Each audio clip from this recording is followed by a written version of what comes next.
Vamos então continuar nossa conversa falando primeiro dos embargos de declaração, que é aquele recurso que a gente pode interpor durante o primeiro grau, tanto de interlocutória como de sentença, destacando suas peculiaridades rapidamente. Vem para cá. Primeira coisa, os embargos de declaração agora estão nos artigos 1022 até o 1026. Claro que eu não vou falar tudo, eu vou falar do que nos interessa para a prática. O cabimento,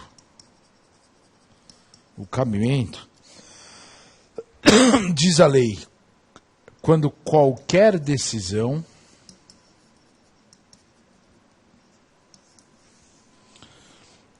apresentar obscuridade,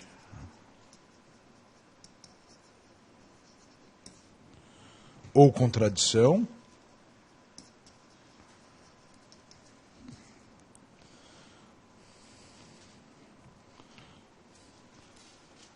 omissão,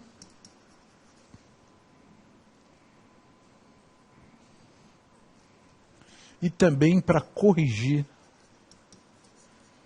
erro material.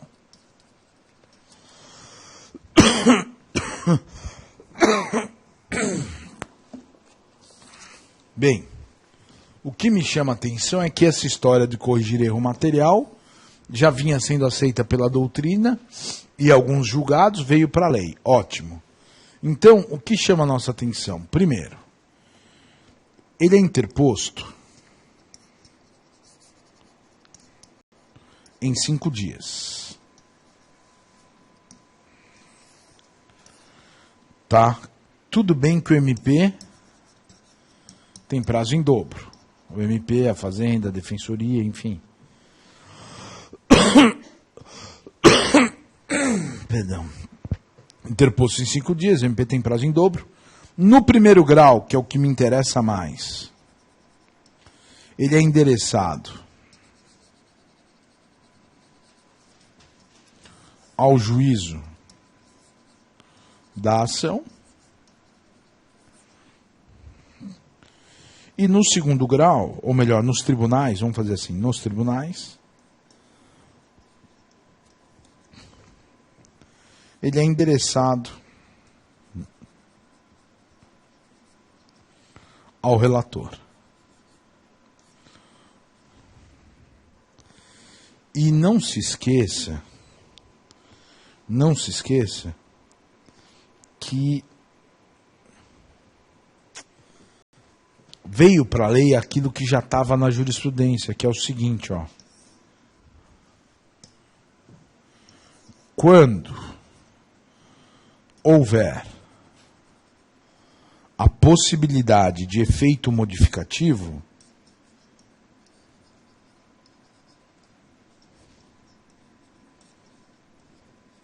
aí vai ter contrarrazões em 5 dias. Aí vai ter contrarrazões em 5 dias. Já está na lei. O detalhe é o seguinte: quando a gente pensa na omissão, obscuridade ou contradição, e até em erro material, a gente está falando de um defeito.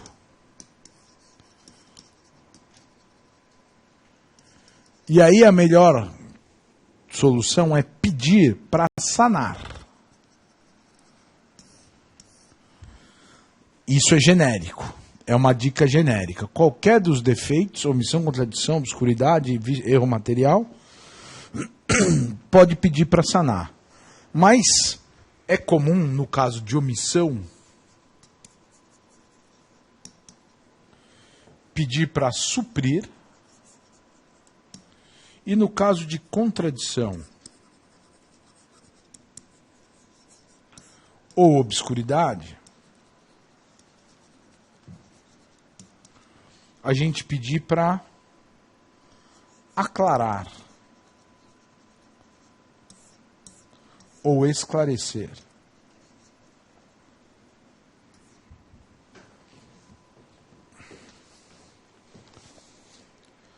Outra coisa que eu quero que você tome muito cuidado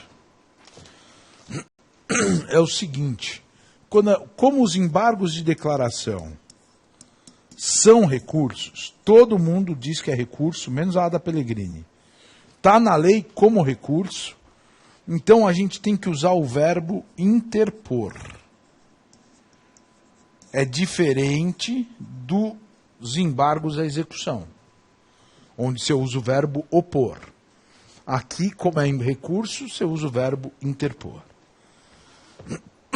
Tá bem? Então, vamos lá. Primeiro, o endereçamento. Pensando no dia a dia de prova, é ao juízo de primeiro grau. O problema vai dizer se é a primeira vara cível,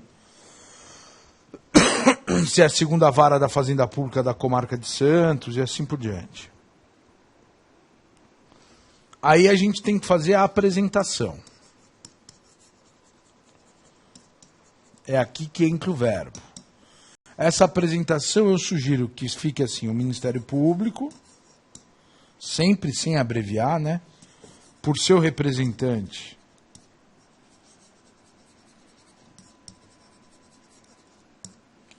abaixo assinado,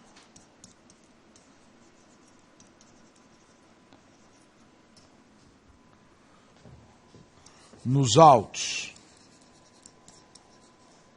da ação, e aí não sei que ação que move em face do fulano, vem respeitosamente, com fundamento,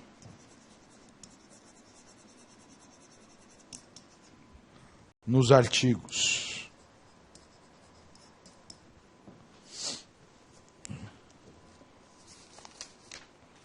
1022 e seguintes,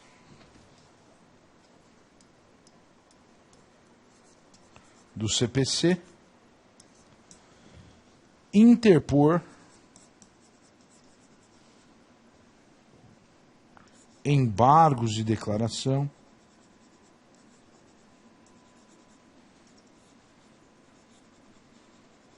contra a R decisão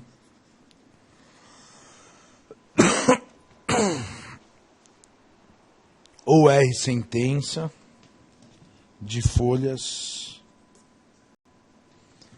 Dá para fazer ele bem resumidinho, mas vamos fazer ele um pouco mais caprichado. Ó. Contra a R decisão de folhas, vírgula,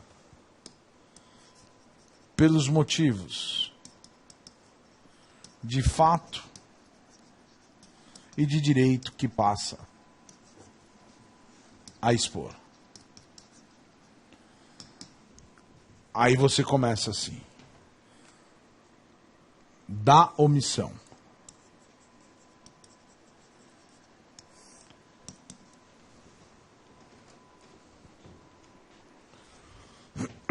A R decisão embargada concedeu a liminar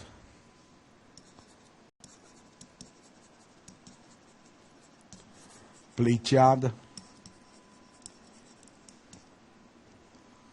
porém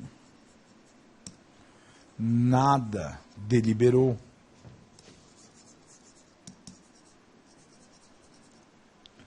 sobre a multa diária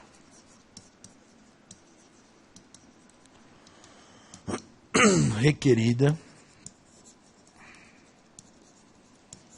para a hipótese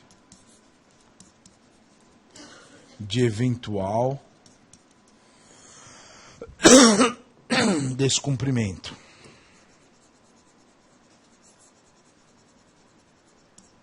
da decisão.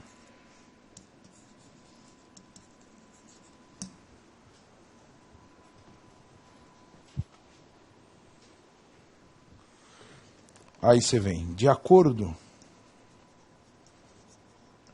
com o artigo 1022 do CPC, os embargos de declaração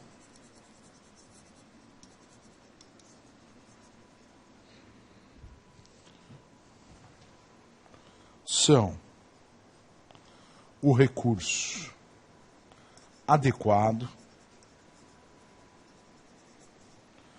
para suprir omissão contida em qualquer decisão.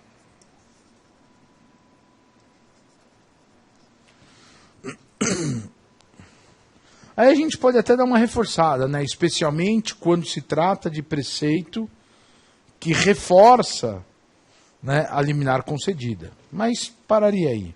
Suprir a omissão contida em qualquer decisão. Aí, do pedido.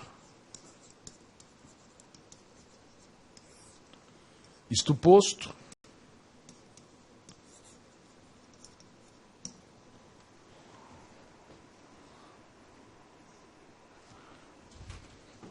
requer seja recebido, conhecido e provido o presente recurso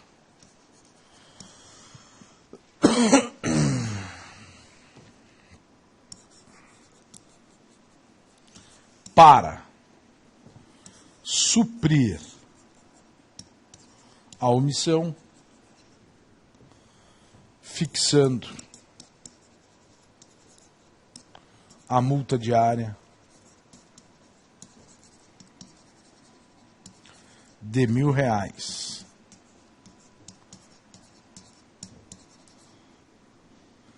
caso não obedecida a liminar. Aí São Paulo, data e promotor.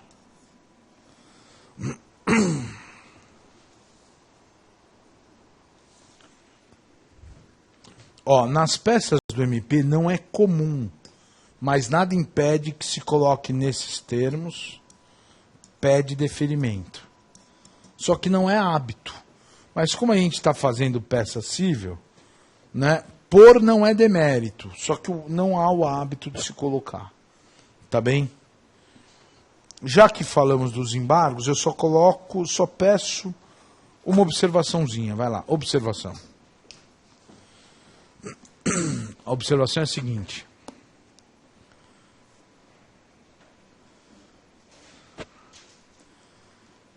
Se o provimento dos embargos,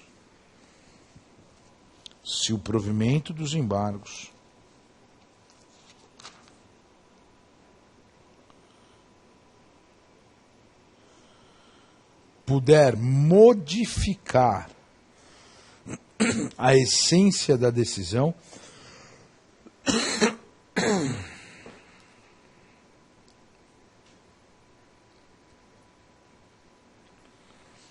pedir, com base no artigo 1023, parágrafo 2º,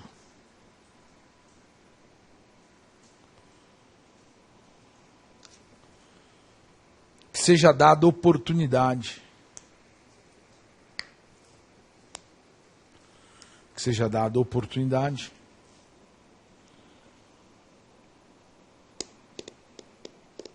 para o embargado se manifestar em 5 dias. Seja dada oportunidade para o embargado se manifestar em 5 dias. Tá bom? A gente anotou, rascunhamos umas ideias, agora vem para cá. Vamos dar uma olhada aqui.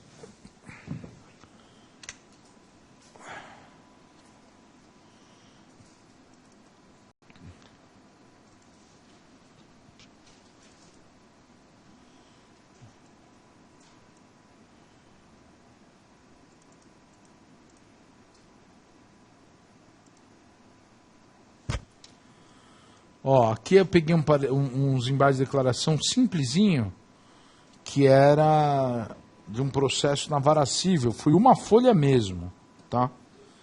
Então, olha aqui. Cientista, o juiz de direito, flexível não, família. Juiz de direito da vara tal, da família, sucessões da comarca tal, autos número tal, o Ministério Público do Estado de São Paulo, o seu representante que essa subscreve, vem perante Vossa Excelência, interpor em base de declaração com fulcro, no artigo 1022 do CPC, relativamente à sentença de folhas tal, tendo em vista que a mesma padece do vício de omissão, pois o pedido de internação compulsória expressamente formulado na inicial não foi apreciado. Assim, visando sanar tal defeito, requer sejam os presentes embargos conhecidos e providos para, suprida a omissão, acolher o pedido de internação. Termos em que aguarda deferimento para um autor de justiça. Vejam que dá para ser enxuto assim, e é melhor que seja mesmo. Por isso acho que é uma peça que não cai na prova. Mas na dúvida, eu visualizei todos os recursos de primeiro grau, tá aí os embargos de declaração. Veja, deu 2 parágrafos, fora isso é nesses termos. Tá bom? Vamos voltar para a lousa e falar agora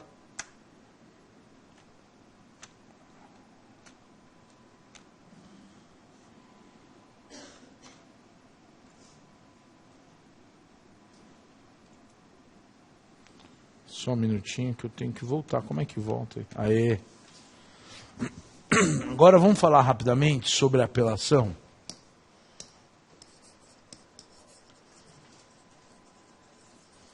A apelação é o recurso básico, né? O recurso onde tudo que se fala sobre recurso é estudado a partir da apelação. É o mais fácil de entender e também o de maior devolutividade. Então, artigo 1009 a 1014. Só para te lembrar que a apelação é o recurso contra sentença.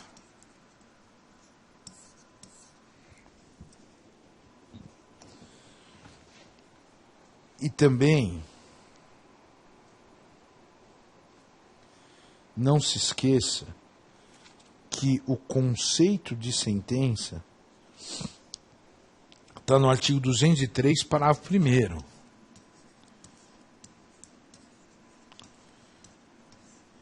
Prevaleceu a ideia que nós sempre defendemos, ainda bem, né? Qual é a ideia? A ideia é a seguinte: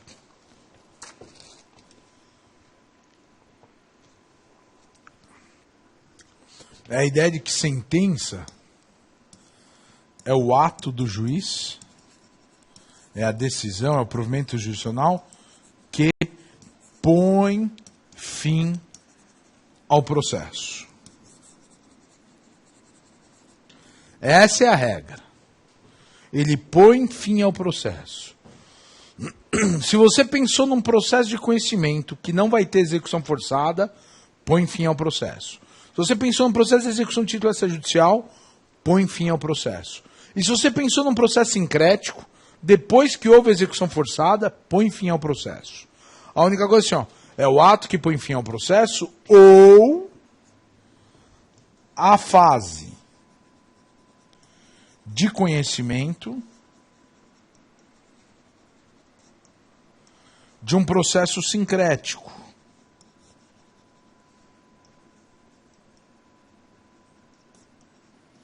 Põe fim ao processo, ou a fase de conhecimento de um processo sincrético, ou fase de um procedimento especial. Ou fase de um procedimento especial. Veja, na verdade, Quem entende o espírito da coisa, vai bem. É o ato do juiz que resolve, que decide, geralmente pondo fim ao processo. Ou pelo menos pondo fim à fase de conhecimento. Só que alguns procedimentos que têm duas fases, como é a consignação por dúvida quanto ao credor, a ação de exigir prestação de contas, poderá ter para cada fase uma sentença, e a lei sabe disso e manteve isso. Por que eu estou falando tanto do conceito de sentença? Porque você sabe, já deve estar atento ao fato de que existe julgamento parcial do mérito. Só que vem cá, quando eu julgo parte do mérito, eu mato o processo ou só resolvo uma parte dos problemas que estão dentro do processo? Existe julgamento parcial do mérito. Acontece que esse julgamento parcial do mérito é através de é através de uma interlocutória de mérito.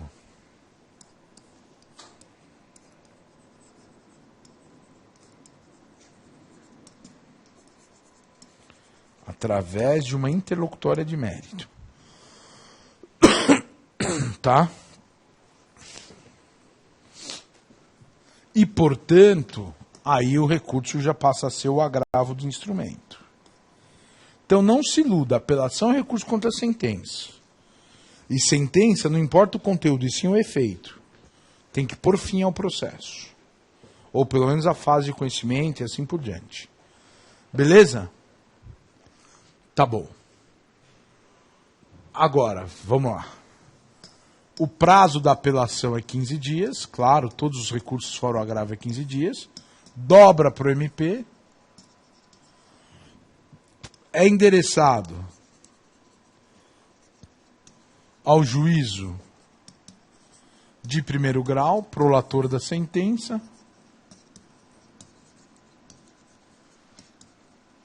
Só que agora preste atenção, que colhe as contrarrazões e detalhe, e sem nenhuma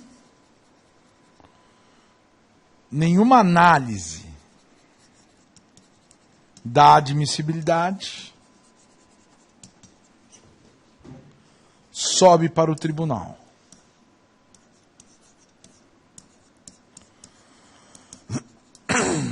Sobe para o tribunal. Ó, eu juro que eu não falo isso para provocar ninguém, mas os juízes tinham um baita poder na apelação. Exerciam mal e porcamente. Perderam o poder. Mas sabe quem se ferrou? A parte vencedora. Sabe por quê? Olha aqui, na década... Desde 73, cabia ao juiz dizer se ele recebia ou não a apelação. Se ela tivesse intempestiva, sem preparo, bababá, ele não recebia. E, na década de 2000, constou expressamente que o juiz, ao receber a apelação, decidiria sobre os efeitos em que ela é recebida. E que contra essa decisão caberia agravo. Qual era a importância disso? O juiz, o cara que deu a sentença, lê a apelação, se ele balançar, ele dá efeito suspensivo, se ele perceber que é protelatório, ele retira o efeito suspensivo. Deu para perceber? Acontece que, lamentavelmente, os juízes não entenderam a importância disso. E eles recebiam a apelação com aquele despacho pronto do cartório. Lembra? Receba a apelação, os regulares efeitos. Né? Muitas vezes sem olhar os requisitos da apelação. E também os advogados ficavam putos com as apelações que não subiam. O código foi feito primordialmente por advogados. Resumindo o babado. Tiraram o juízo de admissibilidade. Só que pior do que tirar o juízo de admissibilidade, na minha modestíssima opinião, tirar o que estava dentro, que era a possibilidade de dar ou não efeito suspensivo ao recurso que não teria ou que teria. E agora ficou tudo na mão do tribunal. Que vocês sabem, tem câmaras rápidas e outras que é para chorar, né? Então o que acontece? Olha aqui. Sem nenhuma análise da admissibilidade. O detalhe, olha aqui, ó. O efeito suspensivo atípico. O efeito suspensivo atípico ou a antecipação da tutela recursal deve ser requerido ao relator ou, enquanto o processo não foi distribuído, ao presidente do tribunal. Na verdade, ao tribunal, que daí vai para um relator e ele já fica prevento. Não é o presidente, não.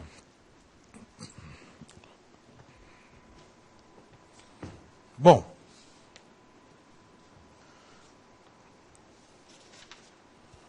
o que acontece quando a conversa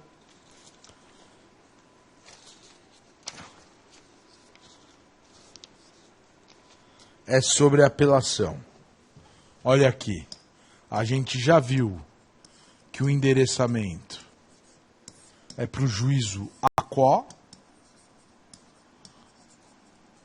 ou seja, de primeiro grau. Segundo, acho importante dizer que é uma peça única. Interposição mais razões. Todo recurso cível é uma peça única. Interposição mais razões. Só que a gente faz com que a interposição fique numa folha ou duas e já começa as razões na segunda ou na terceira folha. Por quê? Porque nas razões, não se esqueçam, é comum a gente saudar o tribunal, a Câmara, o relator. E não se esqueça, se você estiver fazendo uma peça do MP, a Procuradoria-Geral de Justiça, né, meu? Que pior do que não bajular o relator é esquecer de bajular o procurador, justamente o cara que vai corrigir tua peça. Aí, nessas razões, do mesmo jeito como todas as peças dos fatos, do direito, e aí do pedido.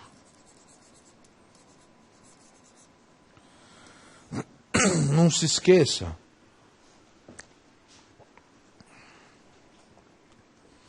que a apelação a gente tem que pedir assim, ó. Isto posto. Ó, antes a gente falava assim, escuta, antes a gente falava assim, ó. Requeiro seja recebida a presente apelação, colhidas as contrarrazões e encaminhadas para o TJ. Agora o juiz não tem poder de receber. Então, ó, isto posto, requer seja colhidas as contrarrazões e encaminhado o recurso ao egrégio Tribunal de Justiça para que seja, ou então para que, vem cá, vamos tirar o seja para não repetir, para que recebido e provido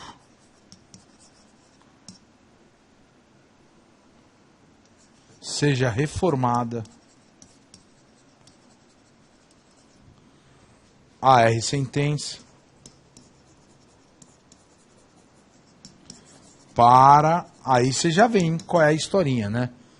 Para incluir, né, como condenado e responsável solidário o fulano de tal e assim por diante.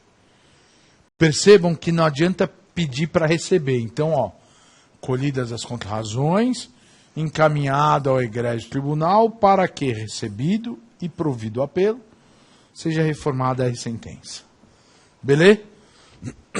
Vamos dar uma olhada aqui. Eu não lembro se eu peguei modelo de apelação, sinceramente. Eu lembro que eu fiquei preocupado com agravo. Deixa eu dar uma olhada aqui.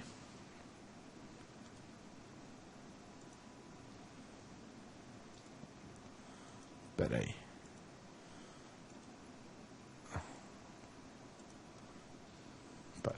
Só um minutinho. O que eu estou fazendo errado, Claudião? Não é o Alt Tab? Ah, deu. Obrigado. Já deu. Aparecer em MS. Não.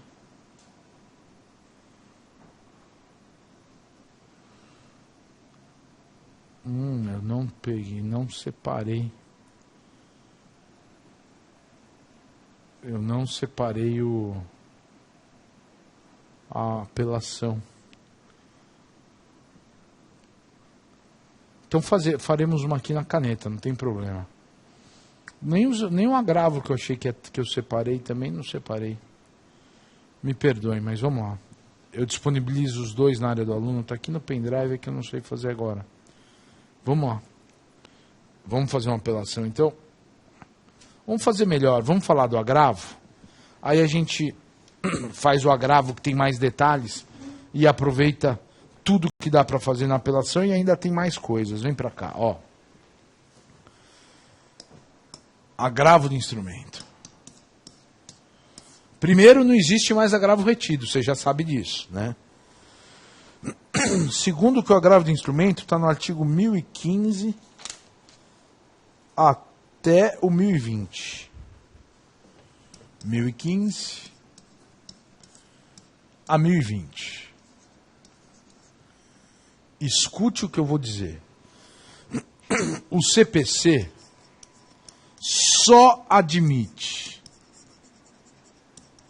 agravo de instrumento nas hipóteses previstas na lei. Significa dizer, nós estamos aqui presos à taxatividade.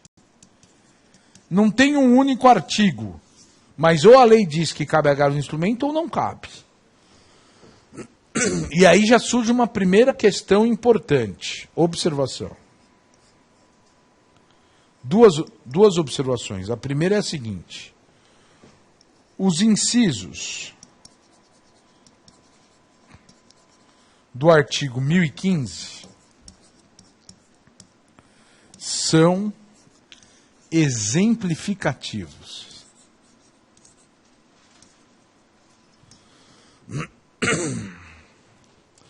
Segunda observação. Se a lei não prevê agravo de instrumento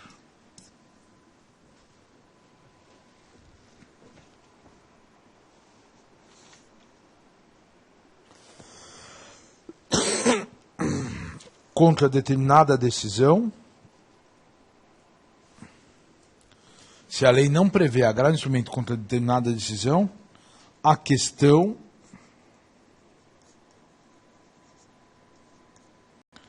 deve ser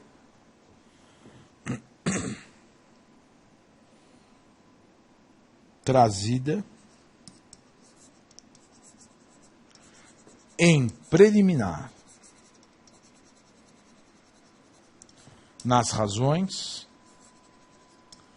ou contra-razões de recurso. Tá? Qualquer questãozinha decidida incidentalmente, que você não encontrou artigo permitindo agravo de instrumento, você não pode recorrer.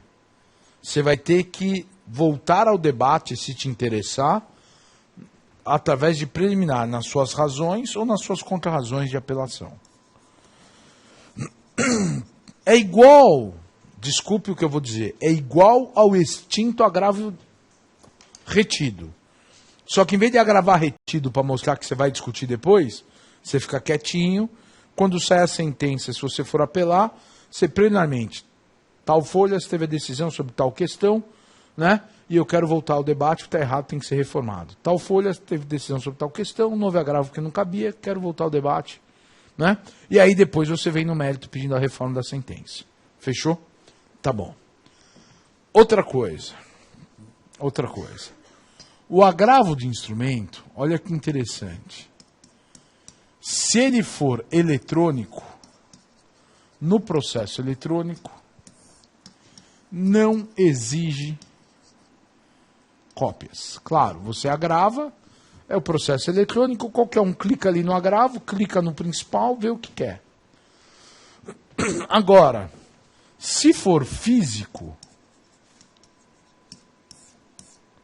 aí nós temos cópias obrigatórias.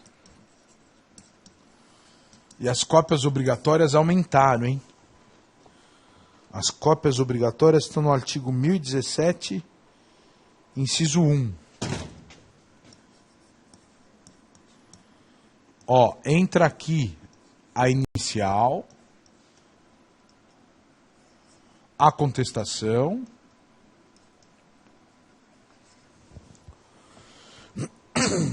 a petição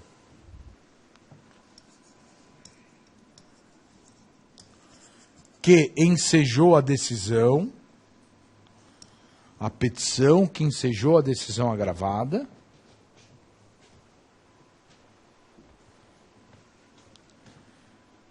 a decisão agravada,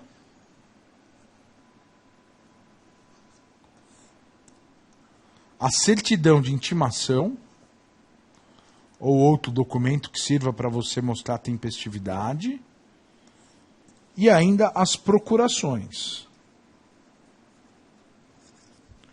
Ó, vou repetir. É a decisão, primeiro, a petição inicial, a contestação, a petição que ensejou a decisão agravada, a decisão agravada, a certidão de intimação ou outro documento que comprove a tempestividade e procuração das partes dadas aos seus advogados. Tudo bem? Além disso, vem cá, também tem as cópias facultativas, que são aquelas que as partes entenderem úteis. Só que tem um detalhe. A doutrina fala em cópias necessárias. O que são as cópias necessárias? São aquelas que não são obrigatórias, não está na lista da lei. Não são obrigatórias, mas são indispensáveis.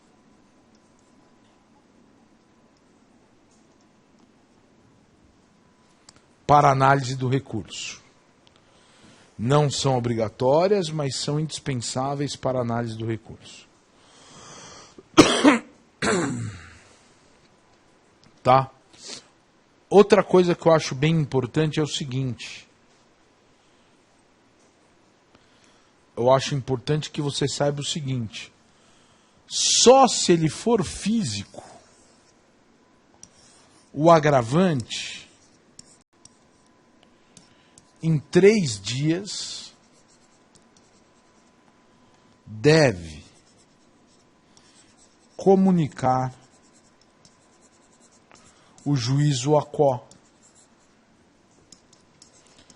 Só se ele for físico, o agravante deve comunicar o juízo aquó.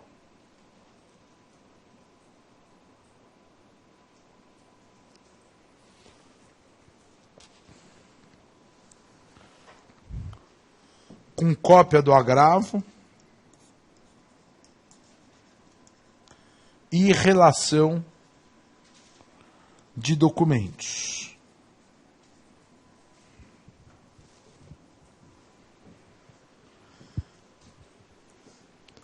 Veja, se for eletrônico, não. Finalmente, ó, ele é endereçado ao tribunal,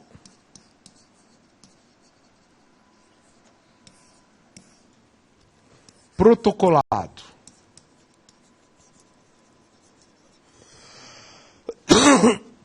no tribunal, no correio ou no protocolo integrado.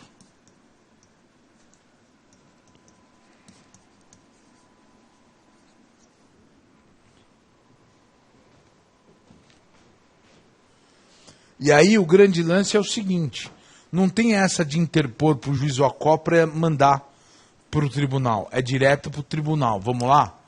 Então olha aqui, ó, endereçamento.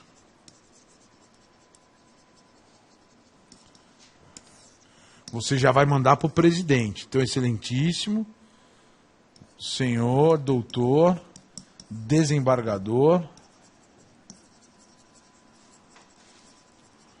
presidente do Tribunal de Justiça do Estado. E aí, sei lá onde você tá, se é São Paulo ou não.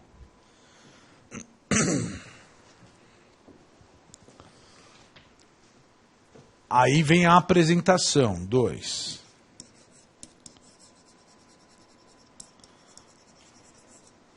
Aí é a mesma coisa, né? O MP, com fundamento nos artigos 1015. E se já der um inciso, você põe o inciso. Porque no 1015 estão as principais hipóteses de agravo de instrumento. Se você já tem, então com fundamento no artigo 1015, inciso 1,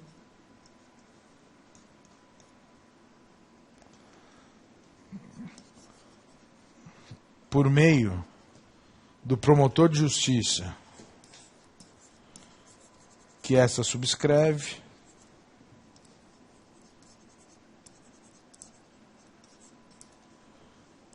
vem interpor agravo de instrumento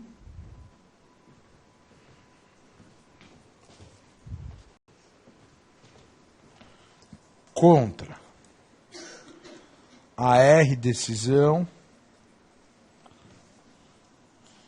que negou a liminar de indisponibilidade dos bens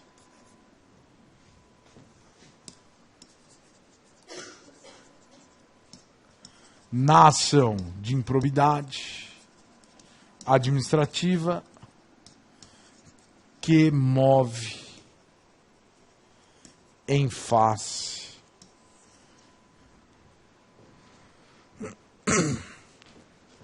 aí eu sugiro, porque o agravo é um recurso que ele vai só um pedaço, não leva o processo todo.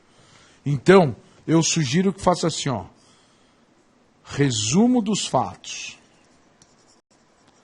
Aqui você vai contar que ajuizou a ação baseada em tal fato, que tem visto enriquecimento sem causa, ou a lesão ao erário, foi pedida liminar para sequestrar, para indisponibilidade dos bens, visando o total ressarcimento, blá blá blá. Aí você resume dos fatos. Aí você coloca assim, ó, da decisão agravada, dos fundamentos,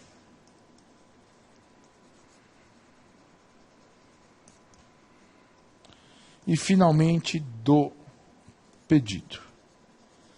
Acontece o seguinte. Aqui também, você vai interpor em face do fulano, né? E o regular processamento. Temos em que, piriri, pororó. Aí você começa saudando egrégio tribunal, colém da Câmara, douta Procuradoria de Justiça. Beleza. Só que tem um detalhe. O detalhe é o pedidinho final, ó. Isto posto, requer que, recebido o presente agravo, o presente recurso.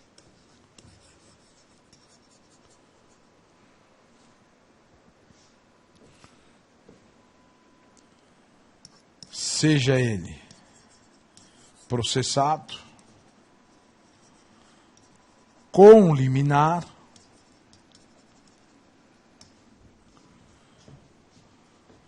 colhendo-se as contrarrazões e, ao final,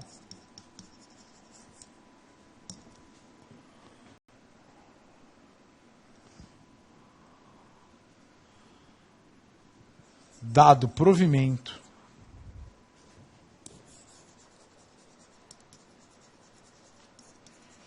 para confirmar a liminar,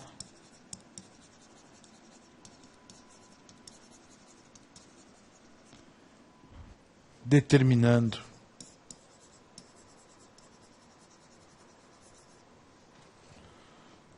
a indisponibilidade dos bens.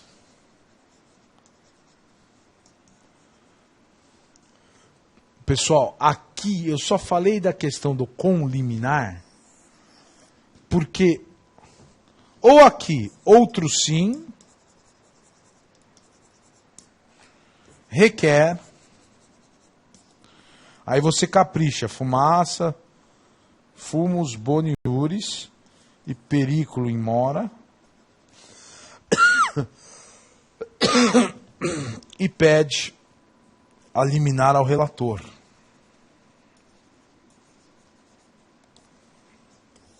Ou então, lá no pedido, aqui, ó, antes de fechar, a gente podia ter falado dos pedidos, da liminar e do provimento. Só que batendo na tecla de que pedido é o principal, eu prefiro, manter a ideia de que o outro sim requer e você pede a liminar para o relator. Tá bom? Nada impede que desde o começo aqui na sua interposição você já vá dando um grito, hein? O MP, por agravo de instrumento com pedido de liminar ao relator,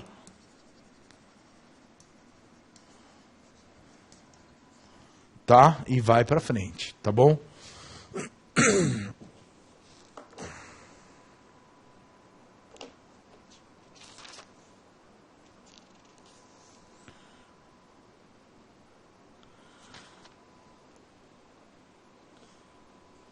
Se houver pedido de liminar ao relator, convém que a gente mencione o artigo 1019, inciso 1. Tá bom?